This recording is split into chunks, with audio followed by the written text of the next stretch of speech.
Let's understand what is a catalyst. There are many reactions which are quite slow and which may take a lot of hours or sometimes days to finish. So you want to increase the speed of the reactions. We don't have that much time. We want to make reactions more efficient, and that is why we use a catalyst. So in simple words, what does a catalyst do? It speeds up a chemical reaction. How is it going to do? Why is it going to do? We'll see. Let's see some of the examples that we see in our everyday life where we use catalyst for breaking down the petroleum, converting petroleum into its constituents like petrol, diesel, alkane. So we use catalyst. Then pharmaceutical industries, each and every industry needs a catalyst. Your car has a catalytic converter which breaks down the toxic gases into harmless gases. So these are catalytic converters. We call that as catalytic converter, right? So there are so many catalysts that we come across. So what is a catalyst? It's a substance which alters. Now alters means what? It can either increase or decrease. So far we were studying that it increases, but there are catalysts which also decreases the rate of the chemical reaction without itself undergoing any change in the mass and composition at the end of the reaction. Those are called as what? Catalyst. Catalyst can be in any phase, solid, liquid, or gaseous phase. When we talk about the catalyst in a solid phase, we are talking about its catalysts which are porous. So, catalyst can be solid, liquid, or gases depending upon the requirement. Okay, there was an animation over here. So this is how a catalyst works. This is how the substance binds. Reaction takes place on the surface of the catalyst and the product leaves the catalyst. We are going to study that in detail later. Okay, what is a catalytic activity? It's the ability of the catalyst to increase the rate of the reaction. That is catalytic activity, which is measured in terms of catals or in moles per second. Okay, reactions rate can be increased to a very large extent. Some reactions can go to 10 to 10 times, 10 raised to 10 times. So faster, like some reactions which may take 10 hours for completion without the catalyst can be completed within 10 minutes, can be completed within 5 minutes. Okay, so there are many reactions like that. Microwave reactions are quite faster. Enzyme catalysis is very popular. These are green reactions, you can say. Okay, so if you talk about a solid catalyst, then the rate of the reaction depends upon the adsorption. So it depends upon adsorption of reaction on the surface of catalyst. When there are gaseous reactants, we generally use solid catalyst. So for example, hydrogen, oxygen, there won't be any reaction. So even in atmosphere, we see there is hydrogen, oxygen. Not every time it's going to react. It doesn't react like that, okay? But when we carry out this reaction in presence of a platinum, as a catalyst, you get the product as water. So there are many reactions which may not take place normally, but they take place in presence of catalyst. Now there could be positive, negative, and autocatalyst. Positive catalyst is the one which speeds up or accelerates the reaction. It makes your reaction faster. For example, when you add MnO2, the decomposition takes place faster for KClO3. Okay, there are catalysts which can also retard the speed. They can slow down the reaction. Okay, so you may say why we need to slow down a reaction. So there are certain unwanted reactions which we don't want to take place. Okay, which may harm our, like whatever reaction is there, whatever requirement is there. So for such reactions, we need a catalyst which can slow down that unwanted reaction. Okay, or slow down certain process. So we have negative catalyst which retards the chemical reaction. Alcohol retards oxidation of chloroform to phosgene gas.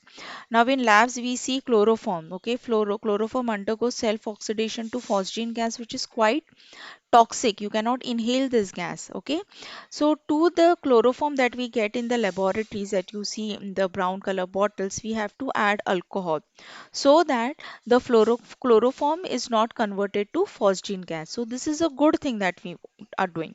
So alcohol retards the oxidation of chloroform. So it's saving us kind of. It's saving the chloroform. Okay. Autocatalyst, in reaction, there are certain products which are formed which themselves act as catalyst. So here we are not adding catalyst from outside.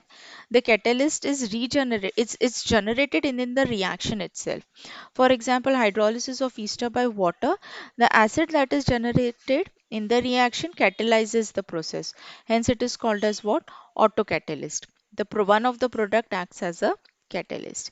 Now let's see some characteristic of a good catalyst or a catalyst. Catalyst remains unchanged at the end of the reaction. That's a very important catalyst. It doesn't react, it doesn't change, and that is why we can recover the catalyst and reuse it. Okay, so catalyst remains unchanged in terms of mass and composition. Its chemical composition or no reaction takes place on the catalyst. Its physical state may change, color may change, but we can recover that very easily. For example, granular MnO2. Okay, so mostly solid catalyst can be easily recoverable. Small amount of catalyst is sufficient to carry out a large amount of reaction. Because the catalyst does not change itself, it can stay in the reaction. Even if a small amount of catalyst can bring about a very large reaction. That is why catalysts are required in small amounts. For example, 1 milligram of fine powder can catalyze for of platinum or any platinum can catalyze 2.5 liters of mixture of. So 1 milligram is very very very small amount of catalyst. Okay. Specificity. Catalysts are very specific in action. That means a particular catalyst can carry out a particular reaction. For example, look at this. It's ethanol. The reactant is same. When you use copper, it is oxidized to ethanol, acetaldehyde. But when you use aluminium oxide as a catalyst, dehydration takes place. So the reactant is same, but the by changing the catalyst, you are changing the product. Hence, we say catalysts are specific in action. So the nature of the product changes when you use a different catalyst. That is called as specificity. Okay, so different products are obtained in presence of different catalysts, although the reactants are same. We'll study about this specificity and selectivity in one more example that I am going to use ahead. Catalyst does not affect the position of the equilibrium. This is the position of the equilibrium. This is called as the activation of an activation energy. Every reaction has to surpass this equilibrium, this activation energy, and then go to the product. In absence of an catalyst, this may take time. But when a catalyst is present, what is it doing? It is reducing the activation energy. So the position of the equilibrium is same. It is at this point, but the height of this peak has reduced. It's like imagine you're climbing a mountain. You want to go from point A to, I'll just show you that. Where is it? Yeah. So where is my cursor? Ha. So imagine this is a mountain. This is you standing over here, and this is point A, and you want to reach here. You have to climb this peak, and this is the time which is more time consuming, which is more energy consuming. You get tired, yes or no? But while coming down, it is very easy. You can come quickly. So same thing happens over here. Going here, it takes more time. So this is always slow. And coming down towards product, this is very fast. So this is the peak that you have to reach, the reactants have to reach. Now this is a mountain height and you want to go it. Imagine what I do is I cut down the mountain over here. Now the peak height is reduced, but the peak is over here, but the peak height is reduced. Now you will take less time to travel. Yes or no? Same thing is done over here. The catalyst is reducing the activation of energy. So how does a catalyst work? Catalyst reduces activation of energy. I'm going to make a detailed video on this.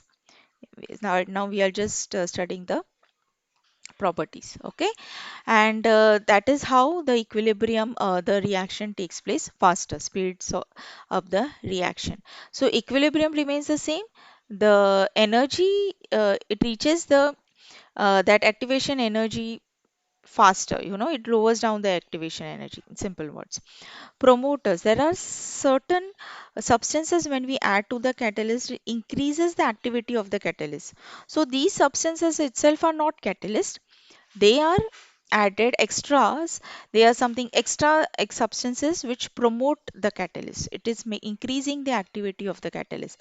Remember, catalytic promoters does not act like a catalyst. If you think of using promoters separately, it won't work. They will work only when there is a catalyst present. So such substances which catalyze the catalyst are called as promoters. And how do they act? They increase the surface area of the catalyst. More the surface area of the catalyst, faster is the reaction.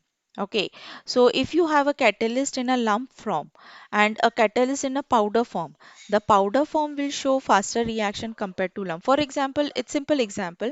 You are trying to dissolve sugar crystals in water, and imagine you are dissolving sugar powder in water. Okay, crushed powder. Which one will dissolve faster? The powder, right? Compared to crystals. So even in catalyst also what happens is, if the catalyst surface area is large, then the particle size, when you say powdered form of sugar, particle size is more, okay, compared to the crystals, right? So particle size is very important, and what the promoters are doing, they are increasing the surface area of the catalyst. That is why the number of active sites are increased, and hence the catalytic activity is increased. For example, in Haber's process, iron is used as a catalyst, and molybdenum is used as a promoter. Okay, or a mixture of Al2O3 and K2O as can act as a promoter. Fine. In hydrogenation of vegetable oil, nickel is catalyst is used along with promoters like copper and tellurium. They are simply increasing the surface area. You can read this later because different promoters can work in different ways. I've just given one example. Just like promoters, you have catalytic poisons which are retarding the catalytic activity. So substances which decrease or destroy the activity of the catalyst are called as catalytic poisons. So these are not good for our catalyst. Okay. So activity of catalyst is inhibited or destroyed by even presence of small or minute traces of certain substances.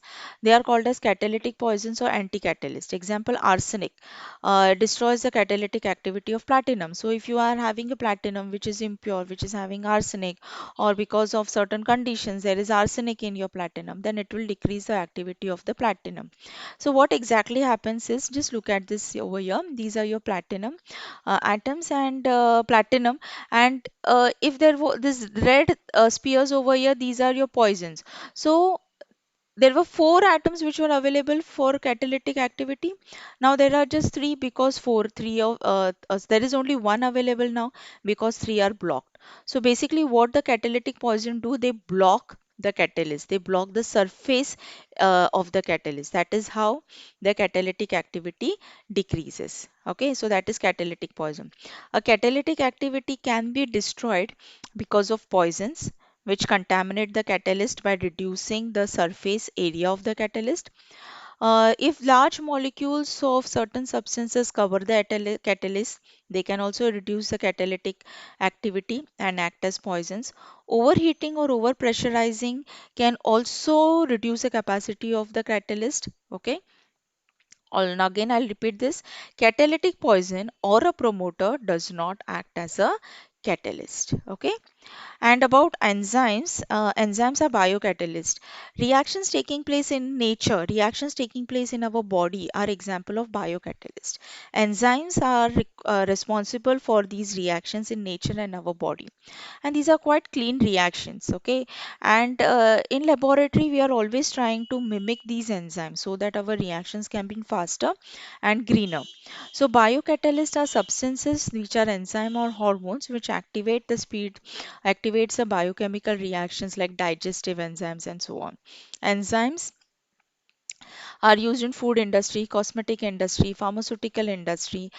Enzymes are very specific and selective in action. Okay, so I've given some examples of enzymes over here, and the reactivity, specificity, and the selectivity is because of a lock and key type of arrangement. You can see the shape of the enzyme is very important. When you open a lock, the key is very important. A particular lock can be opened by its particular key only. So similarly, a particular particular reaction can take place by a particular enzyme because of a lock and key type of arrangement. You can see the substrate shape. So this enzyme which is having a active site of a shape of a substrate, only then the reaction can take place. You can see this example over here. I guess these GIFs are very clear. It will explain you the specificity and the selectivity of the catalyst. Suppose you have a if you have a reactant like this, can this reactant of this shape fit into this shape of the catalyst? No, no. So therefore this reactant, the reaction, this enzyme is not good, it cannot carry out the reaction. So this was about enzyme catalysis, right? And then we have this conclusion. So catalysts are reusable, they increase reaction rates, they work using the surface area, they are more efficient than uncatalyzed reaction, they don't get consumed, we can regenerate, recycle, minimum waste is created because catalysts also increase the percentage yield of the product. They are required in small quantity, they require less energy.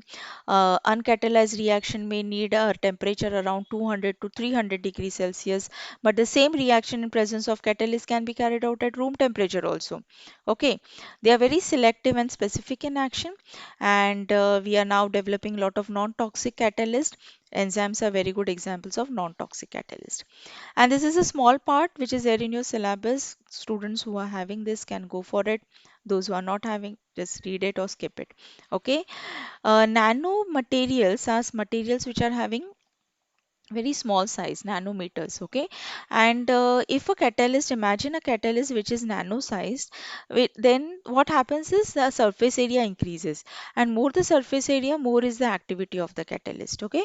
So nanomaterials, if you're increasing, if you're using it as a catalyst, they have a very high surface area to volume ratio, and that is why they make up excellent catalyst. Example is self-cleaning window, where there are these nanoparticle coatings. We can apply this coating because of the small size, and when light falls on these coatings, they break down the dirt on the glass. So very innovative, right?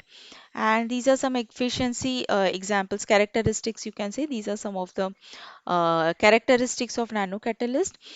Size, very important, which increases the catalytic activity. For heterogeneous catalysts, nanomaterial based catalysts are very important as they increase the surface area. Again, here, every time I'm talking about the surface area. So that's a keyword that you have to remember. They catalyze, they can be easily separated, recycled.